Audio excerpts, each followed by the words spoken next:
राधे राधे. आज मी बनवणार आहे आयुर्वेदिक तेल. त्याच्यासाठी मी घेतलेलं आहे खोबऱ्याचं तेल, पण ते घट्ट झालेलं आहे.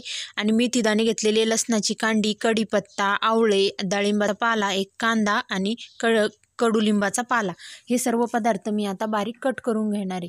आणि तेल खूप घट्ट झालेलं आहे, त्याच्यामुळे ते मी एका भांड्यात काढून घेतलेलं आहे. आता तुम्हाला मी एक एक हळूहळू प्रोसेस दाखवते. खूप सोपी पद्धत आहे.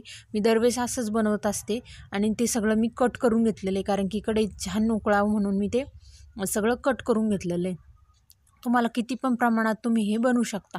आणि आता कढईत टाकलेलं आहे मी तेल. थोडंसं तेल आधी टाकून घेतलं, नंतर हा सगळा मिश्रण आपण त्याच्यात टाकून गेलं, सगळे पदार्थ किंवा पाला. आणि आता वरून हे तेल टाकते मी. तेल खूप घट्ट झालेलं आहे, त्याच्यामुळे ते पडत नाही. त्याच्यामुळे मी आता चमच्याच्या साहाय्याने त्याच्यात टाकून घेते. आणि आपण कढई घेताना तुम्ही शक्यतो लोखंडाची कढई घे, चांगलं उकळतं. तेव्हा कढई पूर्ण काळी झालेली, मी प्रत्येक वेळेस त्याच्यात काही ना काही करत असते, हे तेलाचाच प्रकार, त्याच्यामुळे ती काळी झालेली. आणि आपण त्याला वेगळी कढई ठेवली तरी पण चालते. बघ किती छान हे मस्त शिजतंय त्याच्यामध्ये. आणि सगळे कंटेंट तेलात उतरतात आणि खूप छान तेल हे होतं. आणि बघ तेल झालेलं आहे रेडी. आता मी एका याच्यात गाळून घेते ते.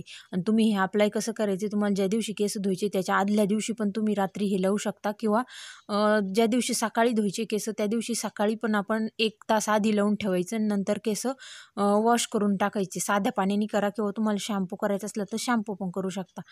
आणि हे तेल आहे ना खूप छान आणि आयुर्वेदिक असतं, त्यामुळे हे केस काळे होण्यास पण मदत होते. आणि याच्यात आयुर्वेदिक सगळे कंटेन आहे, त्याच्यामुळं केसांसाठी खूप हेल्दी असतं. तुम्हाला व्हिडिओ आवडला असेल तर व्हिडिओ लाईक, चॅनलला सबस्क्राईब नक्की करा. धन्यवाद. राधे राधे.